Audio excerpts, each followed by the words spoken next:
أعوذ بالله من الشيطان الرجيم بسم الله الرحمن الرحيم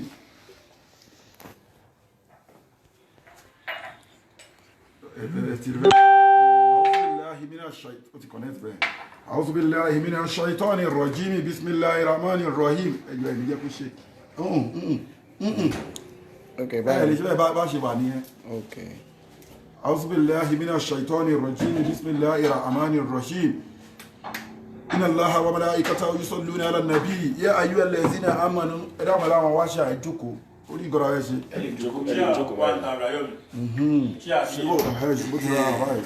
ẹjọ́ kò ní shake torí àìmọ̀ yọ sí YouTube. Bismillahi kúlú Allah fún fadilatu Sheikh al-Imam al-Busairi ọ̀nà ogun bismillahi rahmanir rahim kúlú Allah ahad Allahu samad lam yalid wa lam yulad wa lam yakul lahu kufuwan ahad. Bismillahi kúlú Allah fún gbogbo òkú mùmínì àti àwọn àfáwà bismillahi rahmanir rahim kúlú Allah ahad Allahu samad lam yalid wa lam yulad wa lam yakul lahu kufuwan ahad. Ashhadu Allah ẹtí ẹ̀dàkùn torí òye yẹn ó ti dàbẹ́ àfáà sàmátà ìjókòó báyìí. Má da àfáà mi láàmú. So ẹni súnmọ́ mi ó lè bó ti ẹ̀yìn torí wa ẹ máa yọ. Bismillahi rahmanir rahim Allahumma salli ala sayyidina Muhammad wa ala ali sayyidina Muhammad kama sallaita ala sayyidina Ibrahima wa ala ali sayyidina Ibrahima fil alamin innaka hamidum majid. Ashhadu an la ilaha illallah wa ad'u la sharika Allah wa ashhadu anna Muhammadan abduhu wa rasuluhu lahul mulku wa lahul hamdu yuhyi wa yumitu wa huwa ala kulli shay'in qadir. Ẹ dákun jọ̀mọ́ gbogbo ojú tó ń wò wá àtẹ̀yìntẹ́ follow program wa bismillah àtijọba global dahiratu dhikrullah wallahu yasimuka minan nas lillah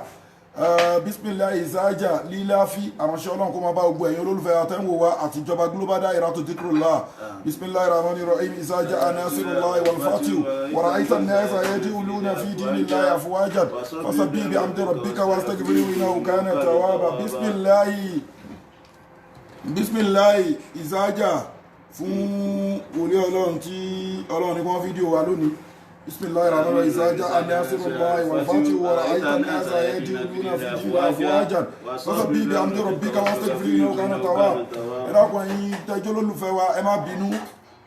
àwọn àbí kan ní adẹ̀mọ́ pé àgbọ́dọ̀ pa program òní jẹ òdẹ̀ síbi tíyan bá wà tí ó ti lè sọ̀rọ̀ ọlọ́run ọba ló ní ọ̀rọ̀ ọlọ́run ọba ló ní Al-Qur'ani tọ́pìkì tá ń bá lọ à ń ṣàlàyé nípa nǹkan tó ń jẹ́ soul, the journey of soul, nǹkan tó ń jẹ́ ẹ̀mí gangan. A dẹ̀ ń sọ̀rọ̀ nípa nǹkan tá ń pè ní barzakh. Barzakh yẹn mo differentiate, mo ṣe definition barzakh fún wa ní last week. Mo ní nǹkan tó ń jẹ́ barzakh òun ni nǹkan tó jẹ́ pé bíi fence, bíi demarcation, nǹkan tó jẹ́ pé ó wà láàrin nǹkan méjì, nǹkan tó wà ń bí kò lè rí nǹkan tó wà ń bí, nǹkan tó wà ń bí kò lè rí nǹkan tó wà ń bí. Òun gan ni òun là ń pè ní barzakh tá a fi ń fi Suratul Rahman marajal bahraini yaltaqiyan baynahuma barzakhun la yabghiyan.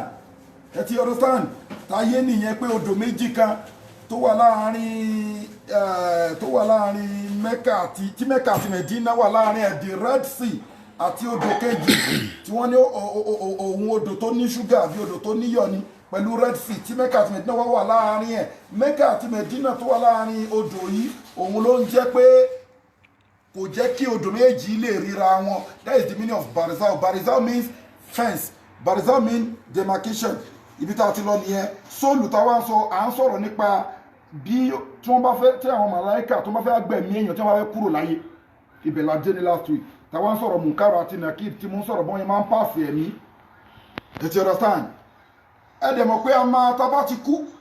Mo sọ̀rọ̀ bí tẹ̀mí bá dé ẹ dáwọ̀ ẹ tó rọ Ọlọ́run. Kíní yẹn ń wọnú nǹkan tí mo ń ṣe ẹ ti rán mọ̀mọ́. So ẹ rí i pé tá bá ti kú mo sọ bí ìrìn àjò ẹ̀mí yẹn bó ṣe máa ń wá bọ́lọ́run bá ṣe ṣe. So lónìí nǹkan tá fẹ́ sọ fún wa ń bẹ̀ ẹ rí i pé tí wọ́n bá ti wọnú sàárè kò sí béèrè tó wọ́n fẹ́ bí. À ń sọ̀rọ̀ nípa Munkar àti Nakir. Àwọn méjèèjì yìí kí ni mí ní Munkar àti Nakir? Àwọn màláìkà kan ni wọ́n. Àwọn orúkọ tí wọ́n fún wọn yẹn mí ni pé ìkan máa jẹ́ èyí tó jẹ́ pé ó máa wẹ́kọ̀mù èèyàn tó dá, ìkan máa jẹ́ èyí tó jẹ́ pé ó máa kò ní wẹ́kọ̀mù èèyàn tí ò bá dá. Lápá kan nínú àwọn onímọ̀ tó wáyé kó yẹ pé Munkar àti Nakir ya'muruna bil ma'ruf wa yanhauna 'anil munkar. Ó ti gẹ́tẹ̀ bẹ́ẹ̀. wa yanhauna 'anil munkar ẹ ti understand nísìn àwọn màláìkà méjèèjì ni wọn ọ̀dùn rí torí pé ìwọ tó mọ̀wé gan tó bá fẹ́ ṣe exam tí àwọn tó máa ń wá ń ṣọ̀yàn invigilator àbí kí la máa ń pè ní ìgbàdàwà school tó wá dúró tí yàn ìpé òun kọ exam bá ṣọ́ ìpé òun máa làágùn ní bó tiẹ̀ mọ̀ nǹkan so àwọn màláìkà ibẹ̀ ni wọ́n wá fún test láti wá béèrè iṣẹ́ tó ṣe láyé nínú sàárè la fi sọ fún ọ pé suratul mu'min ó ní ba'da ista'azati wal basmala a'udhu billahi minash shaitanir rajim bismillahir rahmanir rahim allahumma iftah lana ilma kitabaka wa sunnata nabiyyika zahiran wa batina warzuqna al-amala bihima bija'izati al-muqaddasa allahumma amin. Aya yẹn sọ wá ní Suratul Mu'minun pé Suratul Mu'minun verse 99 to 100 ìzá adáhùnmùlì mọ́wútù nígbà tí ikú yẹn bá wá dé wá bá wọn àwọn owó gbogbo ẹ̀dá ló máa kú nígbà tí ikú wá fẹ́ dé tí wọ́n bá ti fẹ́ kú yẹn ìzá adáhùnmùlì mọ́wútù nígbà tí ikú bá wá dé wá bá wọn. Qala rabbi irji'uni la'alli a'malu salihan fima tarakitu kàlá iná kálímàtù wà kọ́ ìlú wa min wara'i barizahun illa yawma yub'ashuna. Ibẹ̀ yẹn ni mo ti mú barizahun kejì tọ́lọ́wọ́ bá sọ wá. Barizahun méjì lọ́lọ́wọ́ bá sọ nínú Al-Qur'ani, which is one is physical, one is what you can never see. Ẹni tó fẹ́ mọ barizahun gangan tọ́lọ́wọ́ bá sọ ní Suratul Mu'minin ó máa kú ni. Ẹni tó bá ti kú barizawo ẹ ti bẹ̀rẹ̀ barizawo ẹni tó bá ti kú ti bẹ̀rẹ̀ nígbà tó bá ti kú barizawo dẹ̀ máa ẹ́ndì ní ọjọ́ gbẹ̀ndẹ̀ al-qiyama lọ́jọ́ tó máa ní kí ògbó wá dìde al-yawma nakhtimu ala afwahihim wa tukallimuna aydihim wa tashhadu arjuluhum bima kanu yaksibun. Tọ́lọ́ bá fẹ́ gbẹ̀mí àwọn èèyàn àbáwọn tọ́lọ́ bá ti gbẹ̀mí ẹ̀rí pé àyà ti bí sọ fún apẹ́kọ́lá rabbi irji'uni ẹni tó ṣe aburú abẹ́ni tí ò sin Ọlọ́run ọba abẹ́ni tí ó wùwà dáadáa tó wá kú kí Ọlọ́run ọba sọ kí láwọn máa sọ nígbà tó bá kú tán qala rabbi irji'uni Ọlọ́run ọba dá mi padà sílé ayé torí bó ṣe ti kú yẹn ó ti bára ẹ̀ ní bàrẹ̀sá ó ti bára ẹ̀ lódì kejì pé ó ṣe rí ni fíìmù ti bẹ̀rẹ̀ náà nìyẹn àwọn máa sọ fọ́lọ́run ọba Suratul Mu'minun ní qala rabbi irji'uni Ọlọ́run ọba dá wa padà sílé ayé gbogbo àwọn carry over iṣẹ́ tá a ṣe dáwà padà ká lè lọ ṣe Ọlọ́run wa ní pé kí ni kàlá ọ̀rọ̀ orí bẹ́ẹ̀ mo gbẹ́ wọn ànábì Ọlọ́run ọba dìde kí wọ́n sọ̀rọ̀ fún yín ẹ ṣe bí ìpẹ́ ẹ̀gbọ́ mo gbẹ́ wọn àfáà dìde ẹ ń ka Al-Qur'ani ẹ ń gbọ́ oríṣiríṣi wáàsí ẹ ṣe bí ìpẹ́ ẹ̀gbọ́ kàlá ẹ lè padà sílé ayé o inna kalimatu wa qailuha wa min wara'i barizahun ibi tí wàá mọ̀ pé kì í ṣe pé ìwọ́n tó sọ pé ẹ bá mi kí bàbá mi lọ́rùn ẹ bá mi kí bàbá mi lọ́rùn tó ti gbọ́ nǹkan táyà yẹn sọ wa min wara'i Ọlọ́run ni pé ẹ lè dá padà sílé ayé mọ́ wa min wara'i barizahun illa yawmi yub'ashun àyè ilé máa wà títí di ọjọ́ ìgbéǹde al-qiyamah tó bá jẹ́ pé kò sí barizahun Ọlọ́run ọba ò ní sọ̀rọ̀ pé ọjọ́ ìgbéǹde al-qiyamah definitely ó níbi tọ́lọ́run kọ́kọ́ fi sóòlù sí kó tó di ọjọ́ ìdájọ́ torí pé nìkan ò ní síwájú ànábì wa Muhammadu sallallahu ta'ala alaihi wasallam wọ àlìjánà ànábì wa Ádámù bàbá ńlá wa Ádámù alayhi salatu wa salamu kò tí ì dọ́rùn gbogbo àwọn ànábì ò tí ì dọ́rùn ìyá bàbá ẹ̀ ò tí ì dọ́rùn ìyàwó ẹ̀ tó ti kú ò tí ì dọ́rùn ẹ̀ bàbá ẹ̀ kò tí ì dọ́rùn màmá ẹ̀ ò tí ì dọ́rùn kò sẹ́ni tó tí ì dọ́rùn àyà yẹn sọ pé wà mí ń wà rọ àyè ilé máa wà gbogbo sóòlù yányá wà mí ń wà rọ barizahun illa yawma yub'ashun àyè ilé máa kó gbogbo ẹ̀mí yín sí títí dọjọ́ ìdájọ́ àyè yẹn la wá ń sọ fún ẹ̀yin àwọn òwú wá ní ṣòro ẹni tó bá ti kú ó ń dọ̀rọ̀ ẹnu sàárè nakar munkar àti nakir gbogbo wọn yẹn ó ti wà ń barizawo kí wá ni àwọn sọ̀rọ̀ nípa ìyanu sàárè ṣàpẹ́ tó wà nù sàárè barizawo ló wà nígbà tó bá ti kú tó bá fẹ́ béèrè ọ̀rọ̀ lọ́wọ́ ẹ̀ mo ti sọ̀rọ̀ pé ẹ̀mí àkọ́kọ́ padà sọ́dọ̀ ẹni tó ní ẹ̀mí náà nígbà tí màláìkà bá gbẹ̀mí ẹ bá ká kìíní yẹn kó má máa wọ ọmọ bẹ̀yẹn ẹ fà á pọ̀ kó dìrì mi ìgbádùn ara mi gan gbígbé mi sí lé mi mo sì tún disturb àgbàlagbà ọkàn mi wà lọ́dọ̀ àfáà tó ń rìkọ́dù ọkàn mi wà lọ́dọ̀ yín so ẹni tí ó bá ti kú ẹ rí pé wọ́n sọ pé tó bá ti tẹ́mi ti lọ sọ́mọ̀ tẹ́mi ti padà táwọn mọ̀lẹ́kà ṣe ń pàṣẹ ẹ̀mí ẹ̀ mo ti treat yẹn kí n má padà sẹ́yìn lẹ́sẹ̀ kan náà àì máa gbóhùn ẹsẹ̀ àwọn tó wá sí làwọn kí ni Munkar àti Nakir wọ́n wá dé mo lè tún sọ fún ẹ meaning of munkar àti nakir ni pé àwọn èèyàn tó ẹ pé tó máa rí because they are test from Almighty God. Ẹlòmíì mọ nǹkan tó máa sọ múmi nílẹ̀ ẹlòmíì kọ̀nfàmù ni ó pé ó kú ure ṣùgbọ́n wọn bí ẹrẹ ẹ̀rù á bà ẹ́. Àwọn láyé àyè tí mo fẹ́ sọ fún ẹ àwọn tẹ́rù ò ní bà ní wọ́n wá lọ wo Suratu Fussilat mo tọ́ṣì àyà yẹn ní last week àyà yẹn ń sọ fún wa pé Suratu Fussilat verse 30 ó ń sọ fún wa pé innal lazina qalu rabbuna Allahu summa istaqamu tatanazzalu alayhil malaikatu alla ta'afu wa la tahzanu wabshiru bil jannati allati kuntum tu'aduna. Innal lazina ẹ̀rá wọn wo ni qalu rabbuna Allahu àwọn tó yẹ pé wọ́n ń sin ọlọ́run ọba tí wọ́n gbà fọlọ́run ọba tó máa fẹ́ jẹ torí tọlọ́run wọn ni tó máa fẹ́ mu torí tọlọ́run wọn ni wọ́n kírun torí tọlọ́run wọn kí torí tayé pé fawailul lil musallina tọlọ́run bá sọ pé allazina an salati zahuna tó bá ń kírun ọkọ̀ wọn kì í sọkànnù lórí irun tó bá ń tìláwà al-Qur'ani ọkọ̀ wọn máa ń wà pẹ̀lú ọlọ́run ọba ni tó bá ń gbààwẹ̀ ọkọ̀ wọn gbààwẹ̀ torí kárí mi wọn kírun torí kárí mi wọn ṣe amọ̀lù sọ́yà ni pé káyé lè rí wọn pé they are a nice person ó ní ládá confam lèmi ń gbọ́ fún ẹ o ó ń ṣe nǹkan ẹ wá gbà torí kẹ́ni kejì lè mọ̀ ó ní ládá tó bá mú àwọn list wà fún oore tó rí pa ń ṣe yìí àwọn alápariwo ẹlòmí pé èèyàn dáadáa ni tẹbá sunkún dọ̀dọ̀ ẹ máa rẹ́rìn jáde àmọ́ ṣe mọ̀ bóyá pàṣẹ àwọn ìwọ̀ tọ́lọ̀ ń sọ sí abẹ́ ládá tó ṣe fún yàn tó lọ ń sọ fẹ́ni kejì pé ọ̀dọ̀ ẹ ló ti wá gba gàárì ìwọ ló sanwó ilé ẹ̀ ìwọ ló ń fáwọn ẹbí ẹ̀ ló ń jẹ ó ní ládá ó ti kúrò ní ládá. Ọlọ́run bá ní àwọn tó kú wọ́n ṣe nǹkan tó rí tọ́lọ́run ọba tí ìdààmú bá bá wọn àwọn Ọlọ́run ọba ní ọ̀dọ̀ wa ni wọ́n ti seek refuge tí wọ́n bá lówó àwọn Ọlọ́run ọba ni wọ́n bẹ̀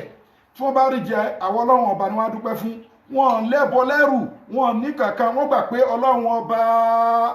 wọ́n dẹ̀ gbà pé Ànábì Muhammad sallallahu alaihi wasallam òjíṣẹ́ Ọlọ́run ọba ni wọ́n dẹ̀ wá gbà fún gbogbo ànábì tọ́lọ́run dá gẹ́gẹ́ bọ́lọ́run bá ti sọ pé la nufariqu baina ahadin min rusuli wa qalu sami'na wa atana ghufranaka rabbana wa ilaykal masir. Ọlọ́run bá ti jẹ́ kó yé wa ẹ̀sìn Islam jẹ́ kó yé wa pé kí ni la nufariqu baina ahadin min rusuli Ọlọ́run bá ní mi fi òpin yà sáárín àwọn òjíṣẹ́ mi. So àwọn ẹni tó jẹ́ pé tọ́lọ́run bá ń sọ tó yẹ pé wọ́n máa kó yọ torọ́tọ̀ ni fitnatul qabri ọ̀tọ̀ ni asábùlì kọ́búrì fìtínà tó lè kọ́búrì gbogbo wa la máa pass through ẹ̀ fìtínà ni pé àwọn tó ju ẹ lọ tó orí nínú àwọn màláìkà wọ́n fẹ́ wá béèrè question lọ́wọ́ ẹ̀ bẹ̀tẹ̀ àwọn yẹn máa ń wò pé bèbè àbúrú ni méjèèjì pé asábù ìyanu sàárè fìtínà ìnira nù sàárè kò jọra wọn fìtínà tó lè kọ́búrì lákọ́kọ́ síwájú asábùlì kọ́búrì fìtínà tó lè kọ́bùrì ni pé gbogbo pé ìgbà tó kọ́kọ́ dénú sàárè bílẹ̀ ṣe welcome ẹ ìgbà tó kọ́kọ́ dénú sàárè Munkar àti Nakir bọ́n ṣe yọ sí ẹ wọ́n ṣe rí wọn dún rí rárá fẹ́ni tó dá fẹ́ni tó jẹ́ ni Ọlọ́run àtẹni tí ò jẹ́ ni Ọlọ́run Munkar àti Nakir wọn dún rí fún wa òun ni ó wá bí wàá rí pé ibi tí wàá ti mọ̀ pé wọn dún rí. You understand? Àwọn pé ìkan ó máa lísì sáwọn tó bá ṣe dáadáa ìkan ó máa já àwọn tí ò ṣe dáadáa lẹ́rù wàá gbọ́ ẹni tó ṣe dáadáa àtẹni tí ò ṣe dáadáa ló máa bẹ̀rù wọn ó ní allazina qalu Suratu Safat. You understand? Verse 30 ó ní allazina qalu rabbuna Allahu summa istaqamu wọn dúró déédéé pẹ̀lú Ọlọ́run tatanazzalu alayhil malaika ìgbà tí Munkar àti Nakir wá dé bá wọn nínú sàárè Allah tahafu malaika a máa sọ fún pé má bẹ̀rù so ti rí pé they are very scary to see ẹ ti get afa astaghfirullah understand wọ́n bẹ̀rù torí pé wọ́n ní pé kí àwọn tó dúró dédé pẹ̀lú Ọlọ́run ọba àwọn tó ṣe dáadáa pẹ̀lú Ọlọ́run ọba tí malaika bá wọn nínú sàárè malaika a máa sọ fún pé qalu Allah tahafu má bẹ̀rù wala tahzanu má bànújẹ́ o ẹ ti understand definitely àtẹ̀yàn tó dá àtẹ̀yàn tí ò dá tó bá rí Munkar àti Nakir ẹ̀rù máa kọ́kọ́ bà ẹ́ náà tó bá fọ́ọ̀lù tó pé èèyàn tó dá ní àwọn màláìka yẹn láwọn wọ́n dá ọkùnrin padà pé àlàyé má bẹ̀rù ẹni Ọlọ́run ni ẹ̀ farabalẹ̀ so fìtínà tó lè kọ́búrì nìyẹn ṣe wá rí ìgbà tó ń béèrè question yẹn fìtínà tó lè kọ́búrì máa ṣíwájú azabu lè kọ́búrì tó bá wá béèrè question yẹn lọ́wọ́ ẹ tó bá wá páàsì wàá bọ́ sí ipò kan tí wọ́n pè ní nahim lè kọ́búrì àwọn kan ló máa bọ́ sí naimu lè kọ́búrì bàrìsáwò inú bàrìsáwò ni gbogbo nǹkan tá ń sọ yìí wà torí pé àwọn tó wà láyé wọn ò rí gbogbo nǹkan tá ń sọ yìí mọ́ ó ti dá wà nìyẹn ó ti kù wá àti iṣẹ́ ọwọ́ ẹ.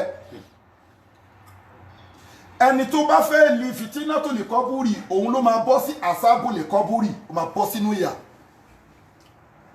gbogbo àwọn tó gbowó rìbá gbogbo àwọn tó gbowó olówó ẹ máa rí wọn wọ́n máa wà láyè kan ní bàrìsáwò tó máa fọ́ òkúta ẹni tó lóun ò ṣiṣẹ́ rí ó máa fọ́ òkúta gbogbo owó tó fi sùúrù gbà. Ọlọ́run ọba máa ń bless èèyàn àmọ́ àwọn owó tó fi ìnira gbà àwọn owó tó fa àgádágodo gbà àwọn owó tó fa olúgbòhùn gbà àwọn ilé tó fi gbogbo nǹkan wọ̀nyí gbà mo sọ fún ẹ ìwọ tó ojú kọ́kọ́rọ́ èèyàn sí òkun lọ́wọ́ o gbọ́dọ̀ kú o òun láti lọ unlock kọ́kọ́rọ́ oníkọ́kọ́rọ́ ìwọ tó ojú sí kànga lọ wú padà ìwọ tó rí bórí sàárè lọ wú padà mo sọ fún ẹ pé kí ni kò sí nǹkan tó ń jọmọ́ pé à ń ṣe oògùn gbogbo àwọn nǹkan wọ̀nyí ọ̀ndẹ́ àlìjọ̀nù ni àwọn ló ń pàṣẹ ẹ̀ so ibi tó kí o lè rí kódà àwọn ayé àlùkùránì tẹ́ fi ṣe akáàdì tẹ́ fi ṣe ọ̀kan wọ́n máa lọ́gìn ẹ̀pọ̀ má lè jọ̀nù ni kí ló gba nǹkan lọ́wọ́ ẹnìkan fún pé kó má lè béèrè mọ́ kí ló ń sọ pé káyé ẹ má da mọ́ ẹ ti tì mọ́ bì kan ẹ ti understand yàtọ̀ sí ìròyìn tẹ́mi máa ń sọ o fàmọ́nà kẹsàn fà iná máa yẹ kùs ẹni tó máa ń rò pé kémi Muhammadu Saheed wálẹ̀ wàláhì tàláhì wọn ní gbúrú ẹ generation kẹwàá àdúrà ni mò ń ṣe yẹn ó yàtọ̀ sí pé máa ń forúkọ èèyàn sí ó sì ní máa ṣe ń forúkọ èèyàn sí fàmọ́nà kẹsàn fà iná máa yẹ kùsù àlálágbájá kò ní ga rárá àwa ò kì í ṣàfà bẹ́ẹ̀ fàmọ́nà kẹsàn fà iná máa yẹ kùsù torí tó bá ti sọ pé àlànà fún sí yìí ó ti kára ẹ mọ́ wọn fàmọ́nà kẹsàn fà iná máa yẹ kùsù gbogbo ẹnikẹ́ni tó bá rò pé èmi Muhammadu Saheed pé mo máa wálẹ̀ wàláhì tàláhì Ọlọ́run má jẹ́ kí wọ́n gbúrú ẹnu ayé àdúrà nìyẹn kí ni pé mo wá múrùkù èèyàn mo wá dì í mo wá parí ẹ̀ tán ní tíra mo wá kí sẹ́nu ọ̀pọ̀lọ́ mo wá rọ́nà ọ̀pọ̀lọ́ pa mo wá lọ sí bí nǹkan kan gbogbo nǹkan wọ̀nyí wàhálà ni ò ní dí àlìjánnà pẹ̀lú kíní mo fún ẹ ní fásitì kan ní last week àwọn irú àwọn ẹ̀dá bẹ́ẹ̀ àsàrà ìlú máa ń sọ fún wọn pé màlákìlì mo ti máa sọ fún wọn pé fún mi lẹ́ni ẹ with force wọ́n ta Ọlọ́run yìí ó máa yọ by force ni you understand so àwọn tó bá pàṣẹ gbogbo wa la máa wà la máa kọjá lórí fìtínà tó lè kọ́búrì ní gbogbo àwọn question àwọn nǹkan tó wẹ́ pé ó máa wọ́ exam ìwà wa wò ṣó dẹ̀ mọ̀ pé òrírú ẹ̀ rí àwọn èèyàn la ń ríra wa ìyá tí ríra wa rí dáadáa àmọ́ nǹkan tá a rí ni mo dẹ̀ sọ fún ẹ nígbà tí wọ́n sọ pé àwọn kan rí màláìka nígbà tí mo ń treat topic màláìka mo lánàá bí wa Muhammadu sallallahu ta'ala alaihi wa sallam ó ń jẹ́ kó yé wa pé ìyapa màláìka kan háàfù ayé kan ni ìyá apá màláìka kan àfọ ayé kan báyìí ni ìyá apá kejì àfọ ayé sọ́run nígbà tí wọ́n sọ̀rọ̀ kìlómítà wọ́n sọ̀rọ̀ bíi 700 kìlómítà the feather of ẹ̀jẹ̀ kan so báwo ni àwọn ẹ̀jẹ̀ ẹ̀dẹ̀ ni wọ́n fẹ́ rán wá bá wa nínú sàárè báwo ló ṣe fẹ́ rí sàárè ti tóbi lẹ́sẹ̀kẹsẹ̀ ó ti tóbi lẹ́sẹ̀kẹsẹ̀ ó ti dàbí pé kíní o ti wà ní planeti míì òun ni tọ́pìkì yẹn pé o ti wà ní bàrẹ̀sáù ní gbogbo táìmù yẹn o ti rí nǹkan tó ẹ pẹ́ lómi ò lè rí mọ́ láti ìgbà tó sàrà ìlú bá ti fẹ́ gbá tó bá ti fẹ́ gbẹ̀mí wà á rí wọn ní ẹ sọ̀rọ̀ bàbá ẹ sọ̀rọ̀ kókó èmi màmá wò báyìí torí pé kí ni màlákìlì mo ti máa wà níbi orí ẹ gbogbo àwọn màláìka máa tò wọ́n náà mọ̀ bẹ́ẹ̀ bá ń ṣiṣẹ́ àlìjọ̀nú wà á rí pé o lè wà nulẹ̀ kó máa ṣiṣẹ́ àlìjọ̀nú kó fẹ́ pe àwọn ẹ̀mí àìrí wà á rí pé o máa wà ní planeti míì àjẹṣe ń wà Nàìjíríà tó wà ń fò wá South Africa so ìyẹn ò strange sí ẹ ọ̀rọ̀ nù sàárè pé tó bá kú wàá rí gbà wàá rà wò ló wá ń pè nírọ́ èyàn wà ń bí mo ṣe wà tí mi ń jẹ́ mi ìṣàjẹ́ mi ìṣe kankan I used to talk about my past nígbà tó mi ṣì wà ní gbogbo ọdún yẹn mo ṣe wà ní South Africa mo lè má dèèyàn tó wà ní America láàmú mo lè má dèèyàn tó wà Canada láàmú what of what we call it artifu ó máa rí mi bó ṣe ṣojú bẹ́ẹ̀ mo ṣe ṣojú báyìí nígbà mi tó bá ṣojú báyìí á dà pé òun rí kọ̀ọ̀kan lẹ́gbẹ̀ẹ́ bí bó ṣe fẹ́ wo kókó ń wo ẹ̀gbẹ́ báyìí á dà pé ó rí mi tó bá wà nínú òjìji á dà pé ó rí yàn wọ́n á fi ń ṣoògùn ìfẹ́ sí yàn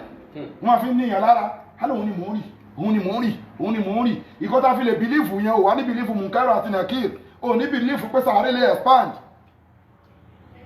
àwọn tó bá ti páàsì yẹn ni wọ́n bọ́ sí Nahim àwọn tí ò páàsì fìtínà tó lè kọ́búrì ni wọ́n máa bọ́ sí àsáàbù lè kọ́búrì ìgbà yẹn ni ìyanu sàárè mo sọ fún ẹgbẹ́ ẹni tó bá gba rìbá àwọn tó ń ṣe owó wa àwọn atrocity tí ó da different portion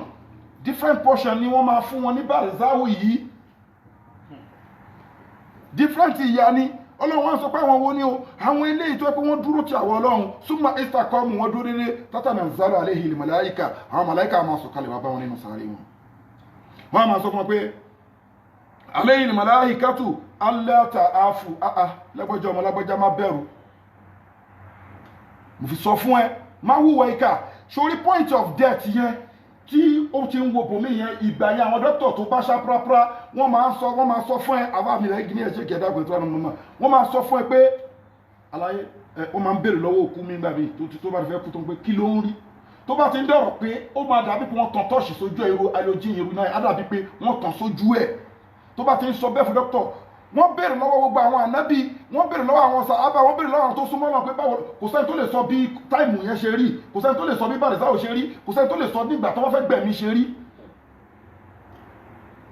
òun ni mo fi ń sọ̀rọ̀ nípa sakaratul maut what is sakaratul maut is kí ẹ wá unconscious ẹni tó wà unconscious ó lè sọ nǹkan tó ń ṣẹlẹ̀ bàbá èyí tẹ mọ̀wé bí pé wọ́n ní ìhàn wà ní kómà kò lè mọ nǹkan tó ń ṣẹlẹ̀ bẹ́ẹ̀ náà ni tí ẹ máa fẹ́ kú nǹkan mi ó ti wà ní entire world. The next word, which is the word I'm talking about, is Barzah. Wa min warahihim barzah illa yawmi yub'ashun. Ibele mawa tí di ọjọ́ kẹ́yìn. So, a láti mọ àwọn nǹkan tá ń ṣe. Ẹ wá wo gbogbo àwọn tó wá ń ṣiṣẹ́ tí ò dá bá ti di point of death. Ẹ mọ̀ kan náà máa ń sọ. Àfáà ẹ̀yin náà láti gbọ́ ọ̀rọ̀ yìí. Àti gbogbo yín. Kí ni wọ́n máa ń sọ? Ẹni tó wù tí ò dá, ẹni tó ń ṣàbúrú, ẹni tó gbogbo òfin Ọlọ́run tó kọjá torí mi ìfẹ́ lo táàmù púpọ̀ torí pé mi sí lé mi àti pé àwọn àgbàlagbà ló ń fídíò wa yà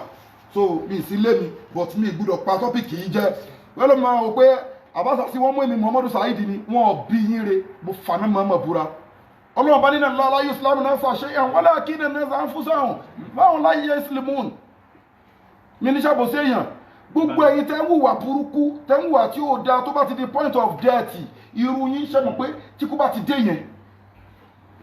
tó ti ń fura pé ikú ti kanlẹ̀kùn wọ́n á máa wò pé ṣí ẹ̀mí àwọn ṣíà tó fàyìn tó yìí àwọn wo dúpẹ́lẹ̀tì tí mo kọ́ Range Rover 6 wà nísàlẹ̀ owó ló kún àkáǹtì wọn máa bẹ̀rù lọ́lọ́run fi di pé ẹ ṣe dáadáa ẹ̀yin tẹ́ ẹ máa ṣe bẹ́ẹ̀ mo fún ẹ láyà yẹn ní last week yìí ìpè àyà yẹn sọ fún wa pé ẹ̀yin tẹ́ mọ̀ pé ẹ kúrò láyé ẹ ṣe dáadáa mo ẹ fàáyà náà ṣe so then sọ àyà yẹn last week ṣá mi ìwà comfortable so tí kú bá ti dé ọmọ máa rántí gbogbo nǹkan ni lọ́ fi máa sọ fún wa pé mo fi kọ́ lórí last week pé lọ́jọ́ tó lọ́wọ́ bá fẹ́ gbẹ̀mí àwọn kèfèrí màláíkà tó ń gbẹ̀mí àwọn bá wọn lágbájá ọmọ lágbájá olúwa ní kí n wọ́ ẹ wá ní with force nítorí kò ní fẹ́ kú ẹ̀ẹ́rẹ́yàn tó bá ń ṣiṣẹ́ bí kankan láì kò ní fẹ́ kú ẹni tó ṣiṣẹ́ dáadáa òun fẹ́ lọ rúù ẹ fẹ́ lọ àsàrà ìlú ló máa bẹ̀rù àti gbẹ̀mí èèyàn tó dáa ìjì wo ni àjọ anábì Ìdírísà alayhi salatu wa salam tọ́lá máa sọ fún wa pé wá sí kúrìfìlì kìtàbí Ìdírísà innahu kana siddiqan nabiyya wa rafa'nahu makanan aliyya. Wọ́n láwọn anábì kan ò tí kú anábì Ìsá táwọn kírísítàní pè ní Jésù kò tí kú anábì Ìlíásù kò tí kú anábì Ìdírísù kò tí kú torí pé kí ni ẹni Ọlọ́run ọba ni tó bá ti jẹ́ ẹ̀mí tó bá ti jẹ́ ẹ̀mí Ọlọ́run ọba sọ̀rọ̀ gan máa mú àsàrà ìlú láti gbẹ̀mí ẹ̀ so tó àsàrà ìlú bá fẹ́ tráì ipé kó ń gba ẹ̀mí ẹ̀ látọwọ́ ẹ̀ ọwọ́ ni kó ń fi mí fa tẹ̀sùn báyà ni mo sọ ní last week ojú náà máa sọ pé ó ń fi mí wà lìkùrìánì ni kò fi mí wò òkú wò gbogbo pàtí ara máa kọ pé ò ní gba ibi ìjáde gba ẹ̀mí ìjáde ló ṣẹ̀dẹ̀ ọ̀rọ̀ pé ẹlọ́mọ́ àpò wà fún nínú àlìjánnà wọ́n dẹ̀ kọ́ la ilaha illallah Muhammadu Rasulullah bó ṣe ń wo fúrùtù yẹn lọ́wọ́ àwọn màláíkà wọ́n ti ń wẹ́kọ̀ mọ́ ẹ̀ ọ̀rẹ́dì ó ti mọ ibi tó ń lọ ẹnì kejì náà ti mọ ibi tó ń lọ ni wọ́n fi ní pé nǹkan tẹ bá rí níbi lára òkú tó bá kú ẹ̀ gbúdọ̀ sọ wọ́n ti ṣí jahannama ẹlòmíì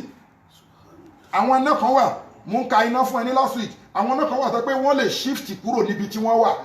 yìí gbígbé for example sí báyìí àwọn South Africa ń bí bóyá South Africa ẹni jahannama ń gbé wọ́n wá fẹ́ Ọlọ́run á fi ìyà jahannama jèèyàn tó wà Cape Town ó lè gbé jahannama pẹ̀lú jahannama lọ bá mi bá mi tó wà àwọn náà kan wà bẹ́ẹ̀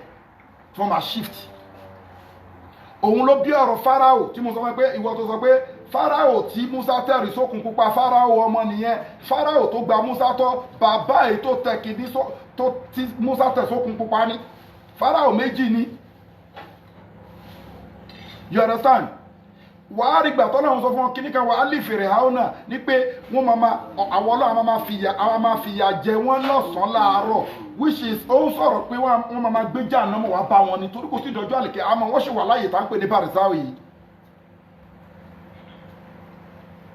ẹ ti understand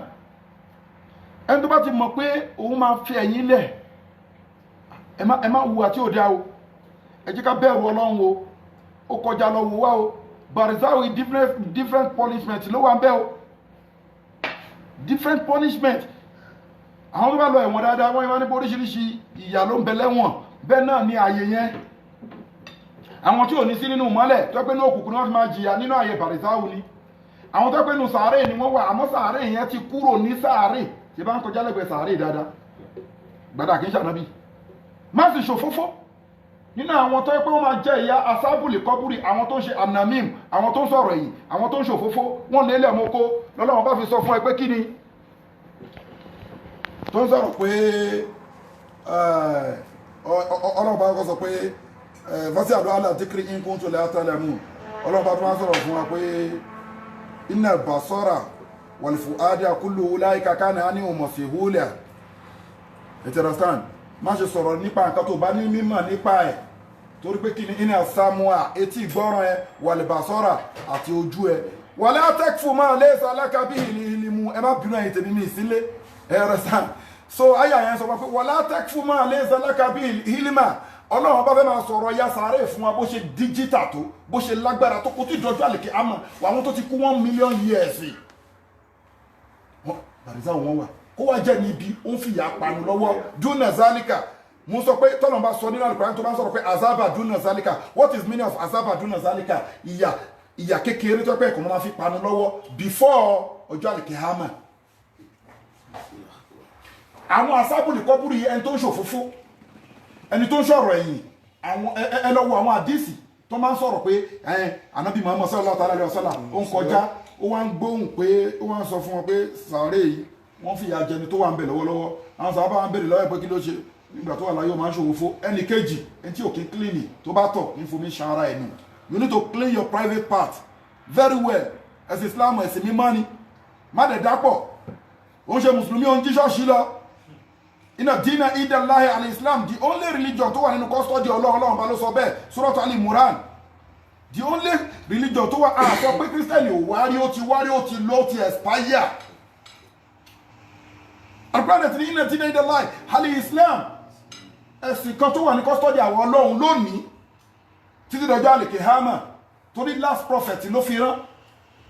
òun náà lẹ̀sìn Islam ó tún wá sọ the same Surat Al-Imran náà ni ó ní wọ́n mọ́ yẹ́pútẹ̀ gígé ìrálẹ̀ ìsìlámì dínà àfàlàhìn yókè bálàmì ní hun wọ́n wá fílẹ̀ ha ìrátìmì náà lè àṣírí wọ́n mọ́ yẹ́pútẹ̀ gígé àwọn lè bá mi jánà sí sí kò sí wàhálà ẹlẹ́ jánà sí sí láìfù là ń ṣe àtá wọ́n mọ́ yẹ́pútẹ̀ gígé ìrálẹ̀ ìsìlámì dínà ẹnikẹ́ni tó bá lọ gbé ẹ̀sìn míì wá yàtọ̀ sẹ́sìn Islam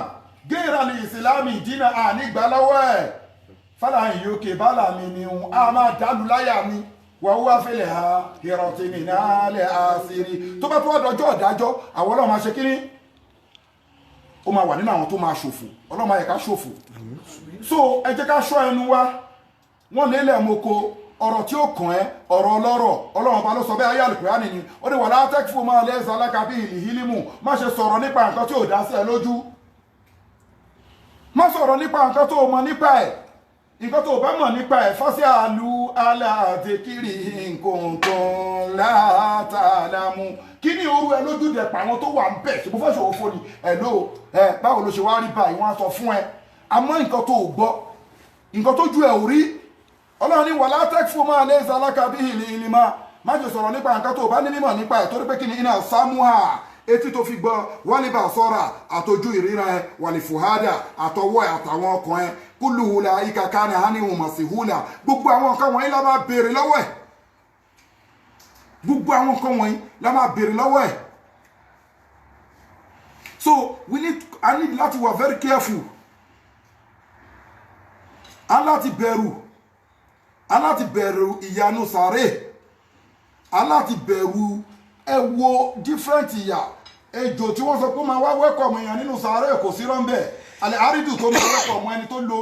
tó hùwà tí ò dáa. Àyà tí mo fẹ́ rántí lẹ́ẹ̀kan, gbogbo ẹ̀yin ìkà tẹ́ bá ti fẹ́ kú tọ́lọ́run bá tẹ̀ ti mọ̀. Ó ní wàlíyáṣà lẹ́zínà láwùtáràkú min alfi súríyàtán di áfún àléhì wàlíyàtẹ̀kú lẹ́hà wàlíyàkúlù kọ́lẹ̀ ṣẹ̀dídà. Ọlọ́run ní wàlíyáṣà tí wọ́n bá ti fẹ́ kú. Afá Muhammadu Rashid. Wàlíyáṣà àwọn ilé tó bá ti fẹ́ kú o. Láwùtáràkú min alfi súríyàtán di áfún àléhì. Ẹ̀rù àwọn máa bà wọ́n pé ládùúgbò tí mo wà yìí, Ọlọ́run ló mọ ọmọ ọlọ́mọ tí mo ti rán lọ sálì àlìkìyámà òjijì, òun lòun ti fẹ́ kú ọmọ tòun kọ́, tóun bá kú kí ló máa ṣẹlẹ̀ sọ́mọ tòun tó rẹ́ni ibi lòun ládùúgbò. Wàlíyáṣà èmi ni mo fi èrú kó gbogbo dúkìá jọ gbogbo dúkìá yìí, òun lòun ti fẹ́ kú yìí. Tóun bá kú tán kí ló máa ṣẹlẹ̀ sí gbogbo dúkìá tóun fẹ́ èrú kó jọ yìí ní point of death ní. wàlíyáṣà lẹ́sìn lọ́wọ́ tàràkú min alfi súríyàtán di áfún àléhì. Tó ẹ̀ bá wá fẹ́ jẹ́ kí ìgbésí ayé yín rí bẹ́ẹ̀, tẹ́ ẹ̀ fẹ́ jẹ́ kí ẹ bẹ̀rù ní tó bá di point of death, ó sì bá báyìí. Kò sí bàárí à ń bẹ̀, ẹni tó bá mọ̀ pé o ṣẹ̀ mo máa ń sọ fún ẹ tí bá mọ̀ pé mo ṣẹ̀yàn máa bẹ̀bẹ̀ ẹ má bínú mo ṣe mistake ni, kí ló wà ń bẹ̀? Kò sẹ́ni tí mi lè bẹ̀ àwọn tó mọ̀ mí mọ̀. Mi sì ní parọ́, kí ni mo lè parọ́ fún? Ṣé torí kò lè fún mi lóbìnrin ni? Torí kò lè fún mi lówó ni? Torí kò lè kọ́lé fún mi ni? Nǹkan tọ́lọ́run ò bá fún mi kò sẹ́dá tó lè fún mi. Nǹkan tọ́lọ́run bá fún mi kò sẹ́dá tó lè gbà lọ́wọ́ mi. Tọ́lọ́run bá ti jẹ́ káwọn mọ̀ pé bí yadika lakhairun innaka ala kulli shay'in qadir, gbogbo wèrè àrísìkí tó ń wá kiri ọwọ́ èmi Ọlọ́run ọba ló wà.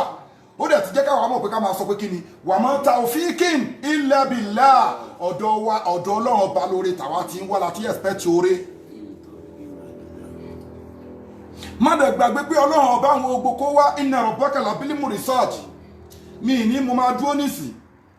àmọ́ next week ó possible kí n sọ̀rọ̀ nípa foundation. Mo fẹ́ sọ̀rọ̀ nípa ìgbà tí ikú tó wá visit Ànábì wa Muhammad, òun mo ní máa sọ díẹ̀ lónìí. Àmọ́ mo wà níbi program kan ni, mi ìdẹ̀ gbọ́dọ̀ fẹ́ẹ̀lì live program tẹ́yìn tí wàá ń bá wa wò. A ń láti bẹ̀rù Ọlọ́run ọba. Gbogbo owó tó wá mọ̀ pé ó ti jì sínú ẹbọ ṣíṣe, mo sọ fún ẹ pé walillahi asmaul husna fad'uhu biha wa zarul lazina yulhiduna fi asma'i sayujzawna man kana ya'malu. Ọlọ́run ní èmi ni mo ní gbogbo orúkọ tó dáa jù. Fad'uhu biha, orúkọ yẹn fi pè mí, máa dá ẹ lóhùn. Òun ló bí wa iza sa'alaka ibadi anni fa inni qaribun ujibu da'wata da'i. Kí ló ń tọrọ sick refugee lọ́dọ̀ Òṣòfù? Wọ́n tọ́lọ́run ni. Ọlọ́run tó ju orúkọ ẹlẹ́ lọ́fẹ̀ẹ́, ó ní walillahi asmaul husna, èmi mo ní orúkọ tó dáa wàdí ó bíyà irú ìta fa wá ṣe yìí. Ẹ bá mi kàlùkùrẹ́ ní ẹ wá porúkọ Ọlọ́run nínú yàrá mi, ẹlòmí àrẹ káwọn àjẹwà ṣe mí ti nù léwu. Ó ní kúure. Ọlọ́run ló sọ bẹ́ẹ̀ o. Confirm ni àjẹbá o. A ní àwọn àlejòónú alọ́ra tùràrí wá ní tùràrí wà ní India. Ẹ kọ́ lọ wá tùràrí wá. Ẹ lọ wá kinní kan wá. Ọ̀fẹ́ ni Ọlọ́run ní ẹ fi orúkọ yẹn pè mí. Wọ́n wo nǹkan tọ́jà yẹn sọ wasaru lẹ́sìnà yulhiduna fi asma'i.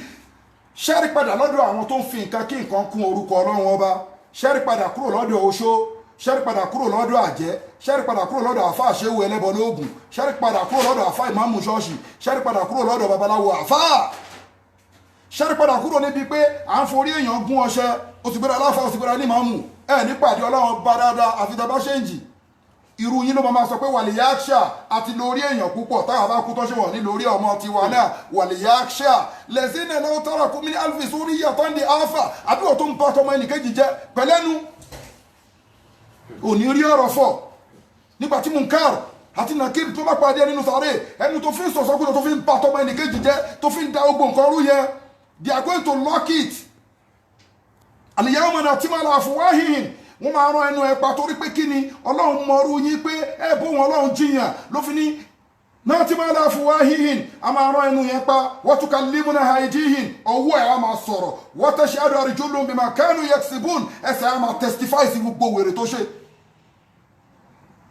Kí ló fẹ́ gbà mí ká báyàn jẹ́ tó bá gbá sùn láyé wà á dìde sí ẹni tó sọ ọ́ pé máa ń jáde tán ni wọ́n bí ire mo dẹ̀ sọ last week mi lè sọ mi gbọ́dọ̀ sọ pé mo ń bá ẹjà títí ẹ máa bàjẹ́ ni torí mi ní jàjà ẹbí tèmi àti ẹ bẹ́rẹ̀ ní query mo máa sọ̀rọ̀ síta fún àlàyé wa òṣèkọ́ bó ṣe mọ́ báyìí ó ti tọ́nà nìyẹn tó wáyé pé mi mo dẹ̀ ṣẹyàn màá bẹ̀bẹ̀ kí ló wà mẹ́ I'm very sorry wọn kì í múyàn sí àmọ́ kí wọ́n mo ti kúrò èjì ọjọ́ mélòó ló kù la fẹ́ kú ó gbọ́ nǹkan tí mo sọ fún ẹni wọn ní pè mí ní Muhammadu Saheed tí n bá ti kú ní tẹ̀sán láti bá kọ́ gbẹ̀ mí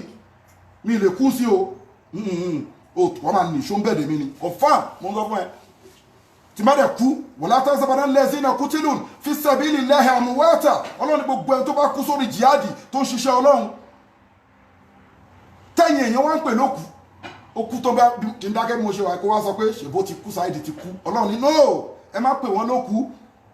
wala tahsabanna allazina qutilu fi sabilillahi amwatan bal ahyaa'un 'inda rabbihim yurzaqun alààyè ni wọ́n lọ́dọ̀ ọlọ́run ọba tó dá wọn ẹ̀yin tẹ́ wà láyé lẹ sọ pé lágbájá kù alààyè ni wọ́n don't be surprised the way lẹ́yìn yẹn jẹ́ ráìsì àtẹ̀wà yìí náà ni wọ́n ń béèrè lèmi ọlọ́run ọba fún wọn ọlọ́run ọba ló sọ bí ayélu kúránì lì ṣe bó ló mọ kéwù àbórí yìí burú ni. yeah because kí la fẹ́ máa sọ̀rọ̀ ẹ̀yìn fún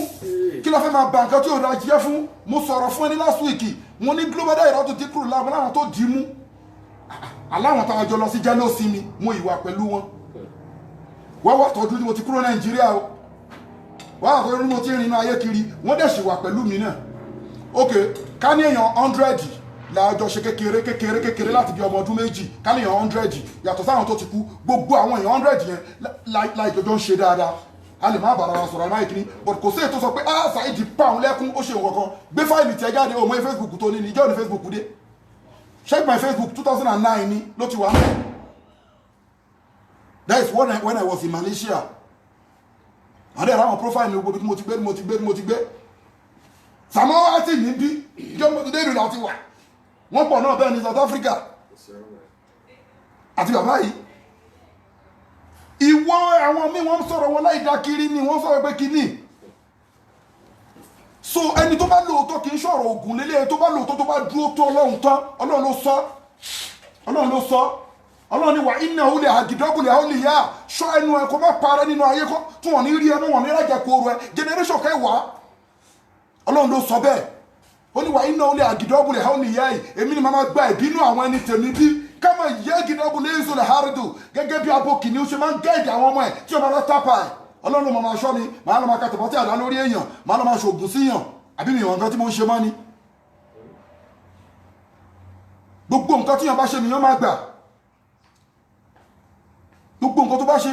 ó balẹ̀ onílé jẹ́ ni ó fẹ́nu bàyàn jẹ́ ni ó purọ́ mọ́ yàn ni ó ṣe kíní ni ó rí pé mi máa ń sọ fún ẹni mo sọ ní lásìkò ní ó rí pé mi máa ń sọ pé èmi ò bẹ̀rù ikú kò sí torí kò sí bàtà ní ikú mi ìbẹ̀rù ikú mi ìbẹ̀rù kí wọ́n máa ń sà sí ni tọ́lọ̀ máa ti ràn ẹ́ lọ́wọ́ ni gbogbo wèrè tó lẹ́yẹ̀ ṣe ń jọ̀wọ́ lójú yẹn mo ní àwa ti resign bẹ́ẹ̀ so kí wá ní wàhálà so òun ló bí tèmi fi sọ pé ẹ jẹ́ ká ṣe dáadáa ẹ má ká fún àwọn ọmọ wa ẹlòmíì ò tí ì bímọ ó ti ní pírọ́blẹ́mù ó ti ra pírọ́blẹ́mù sílẹ̀ dà àwọn ọmọ ọlọ́mọ tí wọ́n ń bọ̀ sọ́nà tó wá jẹ̀bi tó ní kọ́ mọ́ gba ọ̀dọ̀ ẹ wá ní tóun wá tó wá ń kó ẹ̀ṣẹ̀ àwọn máa tán ara wa ẹ̀ṣẹ̀ tí wọ́n dá sí wa lọ́rùn àtẹ̀ṣẹ̀ tá a dá sí yàn lọ́rùn ó ń tọ́ra ẹ astaghfirullah wa atubu ilayhi ó sọ fọ́nà pé kọ́nà forí jẹ́ nǹkan tó rẹ̀ ní kó forí yẹ olóòní ṣe mọ́ ni why are you going there why are you going back there ẹ jẹ́ ká ṣe òótọ́ o ó tọ́fù gidi ni o ó tọ́fù gidi ni because sọ́ọ̀lù yẹn tọ́nà bá kọ́ gba ẹ̀mí táwọn ọmọlẹ́gbẹ̀rẹ́ kọ́ gba ẹ̀mí yẹn lásán báyìí orúkọ ẹ̀kọ́ ni wọ́n máa pè é orúkọ táwọn èèyàn ń pè é ni wọ́n máa fi pè é ní ẹ̀fọn máa pàṣẹ síra wọn lọ torí ẹ̀mí akọ́ padà síbi tó ti wá ná kó tó dọ̀rọ̀ mùkárà àti nàkíyè láàrin ìṣẹ́jú àyà tó fi gbẹ̀mí yẹn ti dé sọ́mọ kéje ó ti padà. so bí màláìkà ni mo ti dẹ̀ ṣe gbá yẹn ó pàṣẹ sí màláìkà kìíní ní ẹ̀mí wo ló ń rùn pẹ̀lú tùràrí àlìjànnà báyìí ẹ̀mí wo ni ṣé mọ̀ pé ẹni tó gbẹ̀mí màláìkà ni mo ti ló mọ orúkọ tí wọ́n ń pè ẹ̀mí yẹn ó máa sọ fún màláìkà first step pé èèyàn dáadáa bí èèyàn dáadáa lè máa ń pè ẹ máa wọ́n kọ́ máa ń pa àwọn èèyàn tó náìsì náà ẹni ire ni wọn ní pè ní Saheed o màláìkà ni mo ti sọ fún màláìkà first step pé ẹni ire ni second step wọ́n tún pass second step wọ́n ní ẹ̀mí wo ló wá da báyìí ló rẹwà tó yìí first step ní àǹtí ní alẹ́ ní ire ni ẹni ire ni wọ́n á pè é tá a fi dé sọ́mọ̀ keje tó bá dẹ̀ ti dé sọ́mọ̀ keje ilẹ̀kùn abi tọ́nà ti máa ń wẹ́kọ̀ gbogbo ẹ̀mí pátápátá fúnra ara ẹ̀ ló máa ṣe fún tó bá dẹ̀ ṣe ṣe fún tó fíìsìtì ọlọ́run báyìí tán pé ok o gbé mi wá sí tọ́ yìí torí tọ́ ló wà tó fẹ́ kú tó ń ṣàbòsí òní kú mọ́ ni kí ló ń ṣe ẹni ìwọ tó máa Al-Qur'ani òrìpẹ́lọ̀ sọ Suratul Baqara atamuruna an-nasa bil-birri wa tansawna anfusakum wa antum tatluna al-kitaba afala taqilun gbàgbé mo sọ fún pé wèrè àfáà ló ní ẹwọ ọ̀rọ̀ ẹnu nǹkan máa wò wà wọn kọ̀nfàmù nǹkan tó bá gbọ́ lẹ́nu mi lórí pé mo ń sọ̀rọ̀ náà kọ̀nfàmù ni nǹkan tí mo ń ṣe ni mo ń sọ kọ̀nfàmù orí pé yọ̀ọ́ mo fẹ́ bẹ̀rẹ̀ wá sí ní àwa ti ṣoògùn rí àti mọ̀gógóró rí àti ṣe gbárí táwọn bá tún nùsúwà ni wọ́n ń pè you need to do that one àti ṣe wèrè rí ربنا ظلمنا انفسنا alábòsí ni wá wa in lam taghfir lana wa tarhamna lanakunanna minal khasirin àmọ́ wá ìwà ń bẹ pẹ̀lú èjì yìí ó gbàgbé pé 15 years èjì ló wà tó ti ń kọ nǹkan sí ẹ àwọn mọ̀lẹ́kà ti ń kọṣẹ́ dáadáa àti iṣẹ́ burúkú sílẹ̀ fún ẹ yà age of 15 years ni ìjọ tó discover tí inú ẹ̀ ń dùn pé èmi ni mo release yìí ìjọ tí obìnrin sọ pé èmi lè jẹ́ jáde dí mi ọjọ́ yẹn náà ni wọ́n open book fún ẹ ìwọ́n dẹ̀ àdẹ̀wò lọ́dọ̀ àwọn olóyìnbó láàrin 14 sí 15 years ni àbí ìjọ ẹ̀ ni wọ́n bẹ̀rẹ̀ sí kọ̀ọ̀kan fún ẹ wá 20 30 something ó wáyé ìparọ́ ó wáyé ìṣàbòsí lórí kíníkíní wọ́n fẹ́ fún ẹ ó mọ̀ kó wá kú ni ebi tó lọ́lẹ̀ òfin lérò púpọ̀ ìlérò tó bá ti jó lóṣì máa delete wèrè ẹni máa delete ẹ̀ máa tún dúró sí ẹ lọ́rùn lọ forúkọ mi síbi tó bá wù ẹ confirm ni ìyàn 15 years wọ́n bẹ̀rẹ̀ sí nǹkan fún yẹn àwọn àparọ́ pé má jẹ́ kí wọ́n gbọ́ ní gbogbo ẹ̀dá tó mo máa ń sọ lórí social media pé kò sẹ́ni tó mọ̀ mí torí mi gan mi mọ́ra mi kò sẹ́ni tó mọ̀ mí dọ̀tí kọ̀kọ́ tí àwọn tó bá súnmọ́ mi kọ̀ máa sọ fún ẹ pé oníparọ́ o máa sọ mi ìdẹ̀ ní àṣírí mo tún máa sọ láti báyà lẹ́gbẹ̀ẹ́ mi ní gbogbo òun lẹ́dẹ̀ ń gbọ́ ẹ̀yìn àfà gbogbo nǹkan tó máa báyàn ṣe pé má báyàn ṣe má jẹ́ kíyàn gbọ́ o ẹ má ẹfà ṣe má jẹ́ kíyàn gbọ́ òun ló jẹ́ káwọn lè sọ̀rọ̀ ọ̀rọ̀ pé ògùn ló jẹ́ kémi sọ̀rọ̀ ni ìgbà tí mo wà ní ògùn tí mo wà nínú gbogbo wèrè tó yányán mi kì í sọ̀rọ̀ mo jẹ́ tún ju nǹkan mi lọ ẹ̀yin náà dẹ̀ mọ̀ àwọn tó mọ̀ mí wọ́n mọ̀ kò yẹ ń sìn yóò mo ṣe wá ń sọ̀rọ̀ ń sìn tí ò sí gbogbo nǹkan wọ̀nyẹn mọ́ mo mọ̀ pé ọlọ́run tó bá dúró tí yàn ò gbọ́ ni in yansurkum Allahu fala ghaliba lakum wa in yansurkum faman zallazi yansurkum min ba'di wa 'ala Allahi falyatawakkalul mu'minun. You understand? ẹ má ṣe àbòsí ló gírètì jù gbogbo èèyàn gbogbo ẹlọ́wọ́ gbogbo àdísì tán náà ànábì sọ tí wọ́n sọ fún wa yẹn gbogbo àdísì yẹn wípé nípa ìyà sàárè àwọn olófòfó àwọn alábòsí ló pọ̀ jù ń bẹ́ẹ̀ ẹ̀bùn mi bá fa àtá ẹsẹ̀ ká ṣe bó ṣe wù wá òótọ́ ọ̀rọ̀ là ń sọ àtàmúrú náà nasa bilibiri àfáà ló ń sọ fún yàn pé ẹ má ṣe kíní o ẹ má ṣe gbẹ ẹ má ṣàwo ẹ má ṣàbòsí òun ló dẹ̀ ń ṣàbòsí ọmọ ẹnì kejì gbàgbé tó bá sọ fún ẹ pé mo sọ̀rọ̀ ẹlẹ́yìn wá bí mi o máa sọ lójú ẹ bóyá mi ìrántí sọ fún ẹ mo sọ fún ẹ lọ́jọ́ sí náà mo ní tí wọ́n máa sọ pé mo ń sọ̀rọ̀ ẹlẹ́yìn ojú ló kọ́ ẹni tó wá sọ fún ẹ mo ń bọ̀ wá bá ẹ máa sọ fún ẹ torí pé kí ni àwọn tí mo rò pé mi ì sí lọ́rẹ̀ẹ́ àmọ́ àwọn tí mo tẹ̀ rò pé mo fi ara jọ pé ṣàwáwù mi àwọn tó jẹ́ bàbá wọn mẹ́yàn tó ń jẹ́ Muhammadu Saheed confam lèmi sọ fún ẹ èjì lè kéré àmọ́ Ọlọ́run ní kí ẹ̀mí yẹn rìnrìn àjò tó ju èjì lọ lèmi ò fi bẹ̀rù yàn mi ìdẹ̀ fi wá kílíṣì mo bẹ̀rù Ọlọ́run ọba mi ìdẹ̀ ní tọ́jà mi ìdẹ̀ ní fíràn ṣùgbọ́n tó bá ti bá wá sọ pé mo bẹ̀rù Ọlọ́run ọba mo jẹ́ tó mo ṣe ọkàn ẹ̀ tó bá wá fẹ́ sọ pé fẹ́ bá mi fa wàhálà ipe bóyá níbi kan tó kún ẹ ti ń bọ̀ nínú ayé yìí wàláhì mi sọ pé nínú South Africa mi sọ pé ní Nàìjíríà nínú ayé yìí àwọn yẹn wọ́n máa dìná yẹn bí ọ̀rọ̀ mi fẹ́ mọ̀ wọ́n máa dìná yẹn pé ẹni tó lọ́ bá fa wàhálà yóò ti di kiri agbára wọn ká kéèsì náà àyídà bóyá nǹkan tó ní kí wọ́n ṣe fún mi ó padà sórí ẹ àbáyídà tẹ́mi fúnra mi kò fẹ́ sọ pé Ọlọ́run mi forgive ẹni nǹkan báyìí ni mo fẹ́ kó ṣẹlẹ̀ sí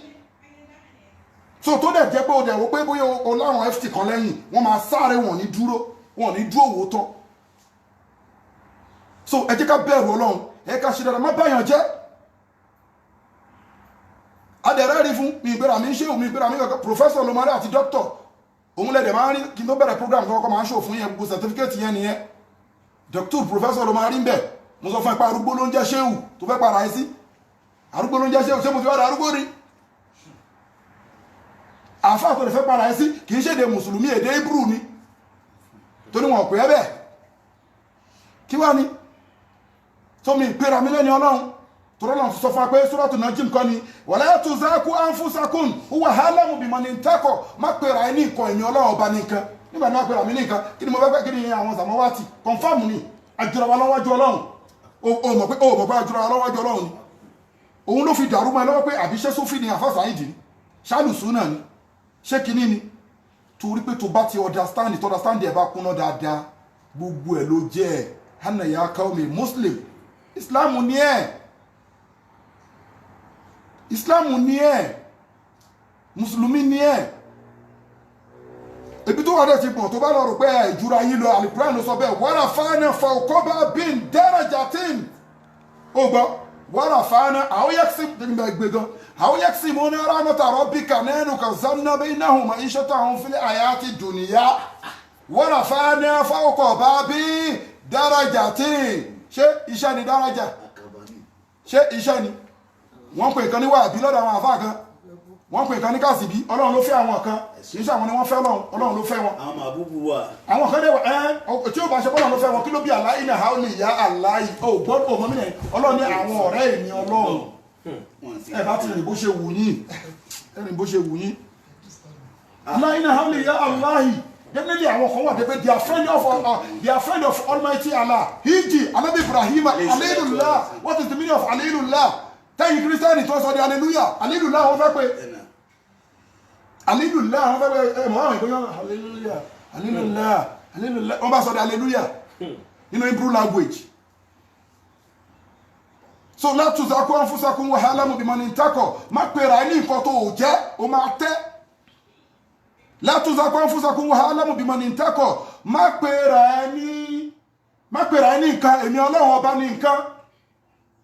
mi pera mi nǹkan o mo máa ń lọ tèmi ní so dẹ̀ mọ̀ pé ẹni tí ò kírun gan tí ò ṣe ọ̀kan gan tó yẹ pé kì í dẹ̀ sọ̀rọ̀ tó ń bá tọ náà ó fẹ́ bá ìjà náṣọ́rà ní ìyẹn ò kì í sọ̀rọ̀ ẹ̀sìn so tó bá rú ẹ lójú tó ń fáàmù ni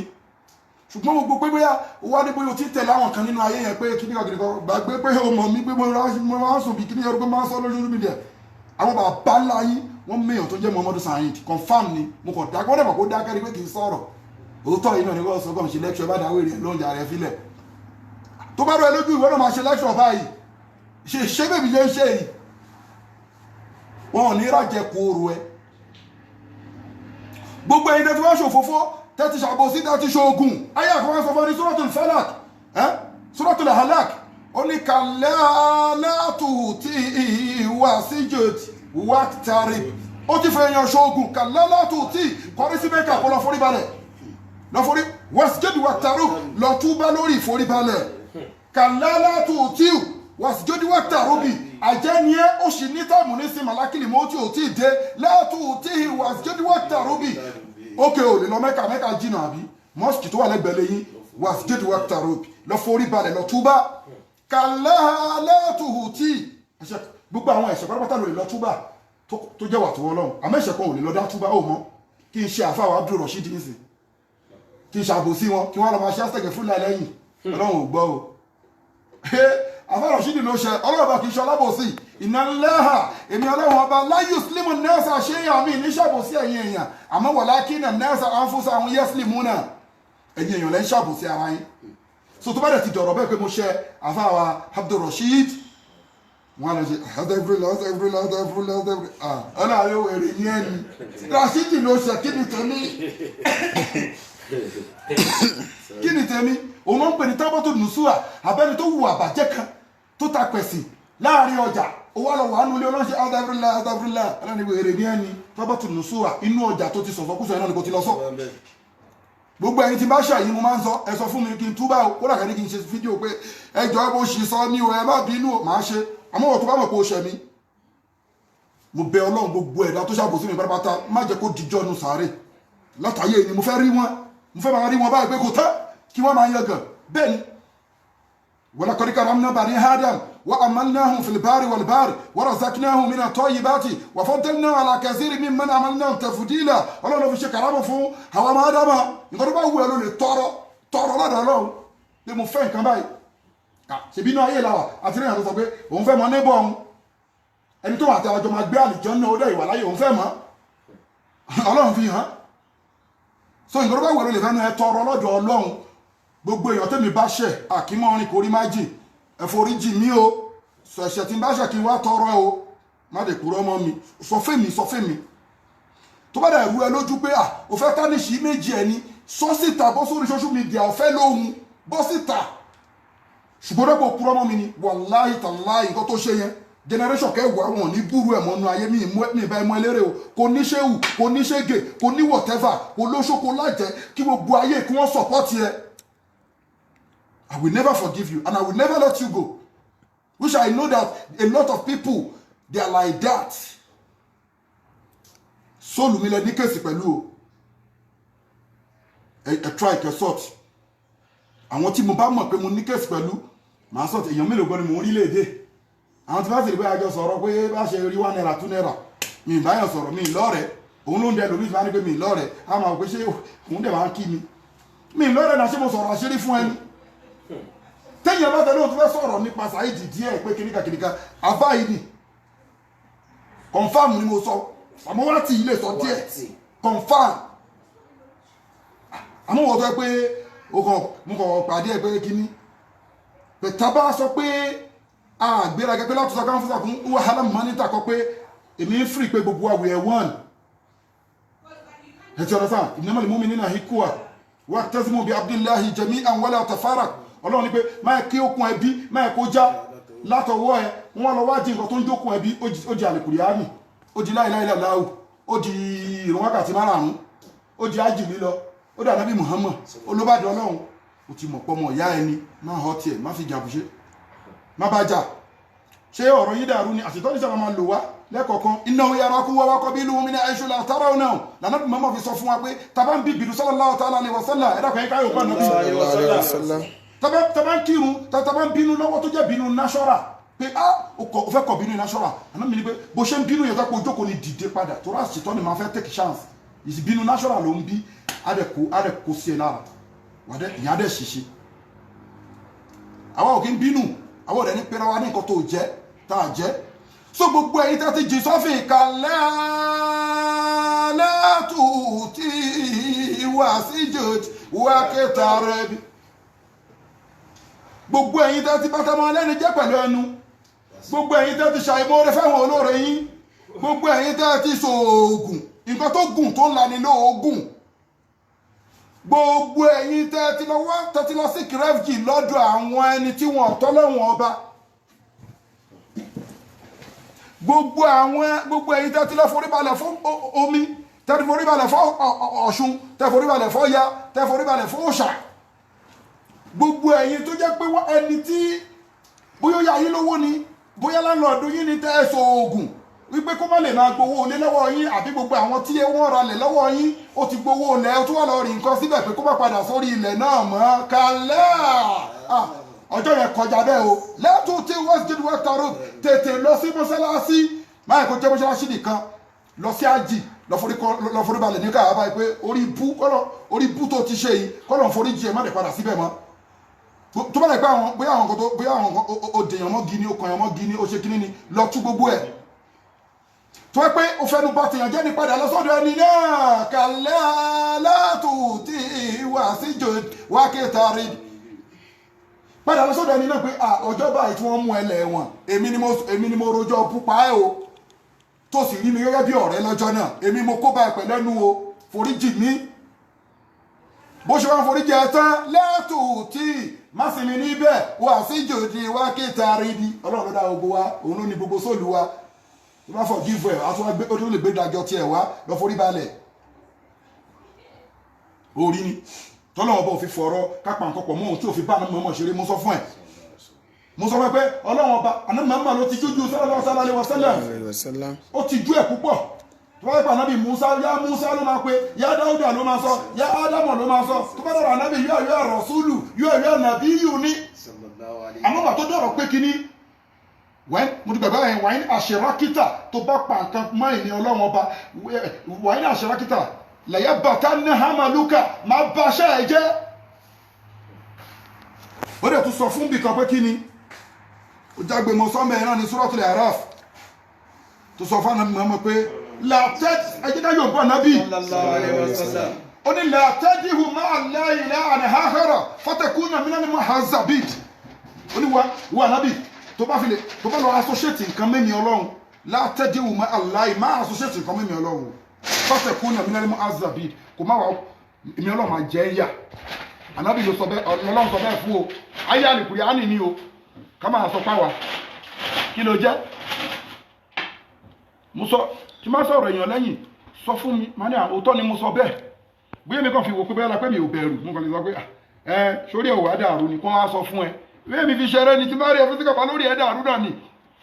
ó dẹ̀ ní nǹkan tó máa ṣe débẹ̀ mi kì í kọjá ààyè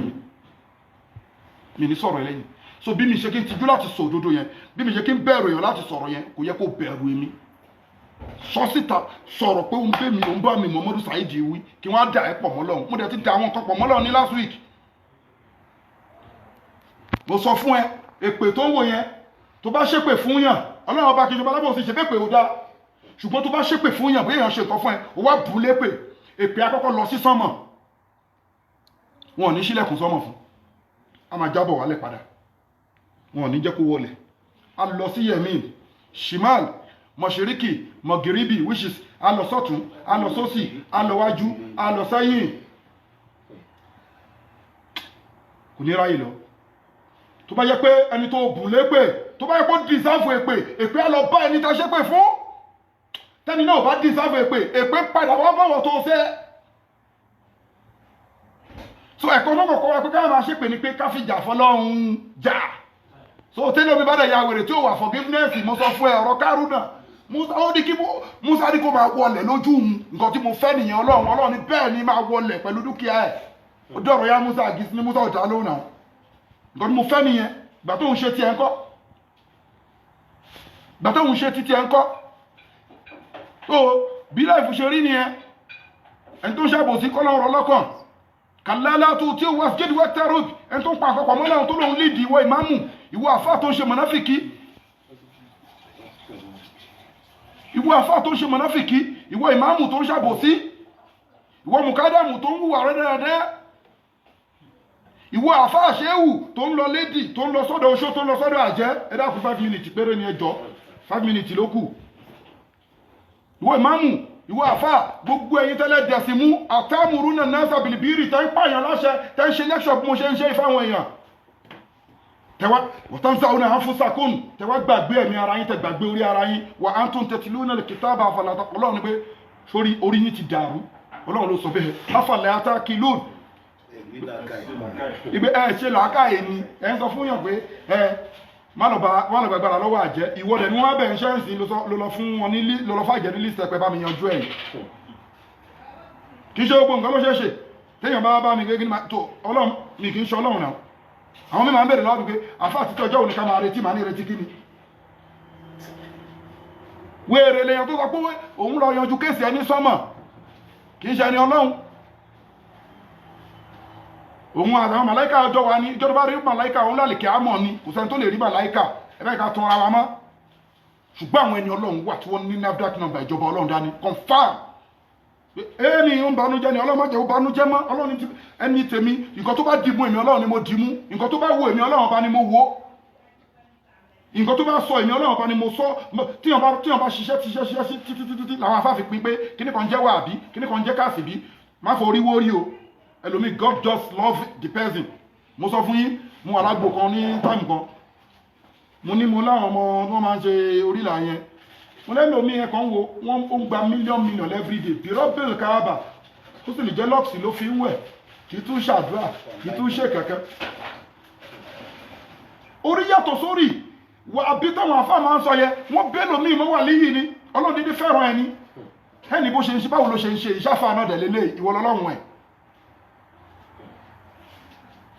ṣùgbọ́n nǹkan táwọn nídìí láti rídìí síta a máa rídìí ọlọ́run sọ báyìí lẹ́ẹ̀fí lè rí pé mo dárúkọ pé àfáà kan wù àtúndà kí n dárúkọ ẹ̀ tí má dárúkọ ẹ̀ kí ló fẹ́ ṣe fún mi kò sí ọ̀rọ̀ fẹ́ ṣe bẹ̀ẹ̀ mo rí pé kò sí nínú ìlànà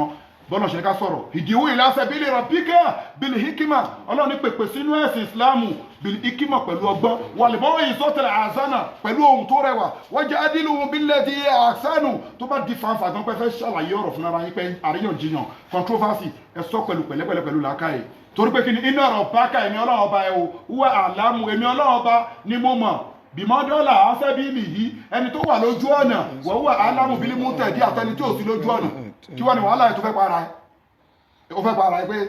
àfáà kan ó ṣe kíníkan kíníkan bẹ̀tẹ̀ àwa máa ka aráfà tó ń forí èèyàn gọ́ṣẹ́ aráfà tó ń forí èèyàn mumi aráfà tó ń mọtí aráfà tó ń ṣoríṣiríṣi aráfà tó ń ṣoògùn aráfà akùnmọ̀ máa sọ pé kò dáa bẹ̀tí káyà sọ pé ẹni báyìí ń ṣe what is lecture is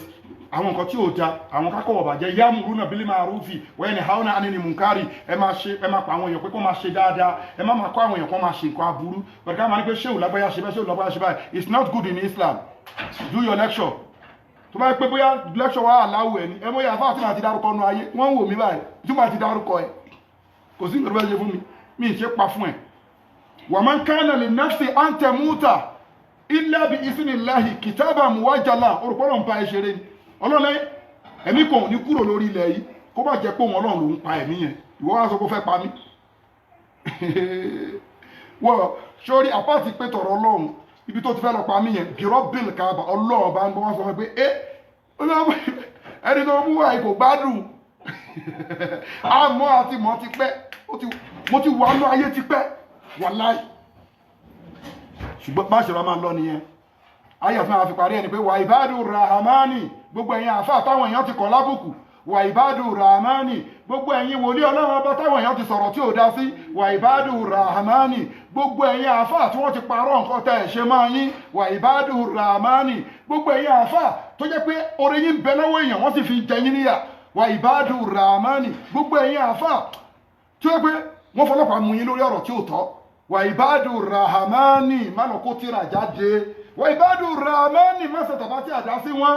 wà ìbádù rahamani má ṣàṣà ìkálù sí wọn má kó dúnìyà ti jáde fún wọn má kó sọ́nisọ́ni dúdú jáde fún wọn àǹfí síní àlísíní àwọn kẹta ní burúkú má kó jáde wà ìbádù rahamani wọ́n ti sọ fún àwọn tó ti ṣíwájú bẹ̀ wọ́n sọ fún àwọn Muhammad sallallahu alaihi wasallam wà ìbádù rahamani suratu Furqan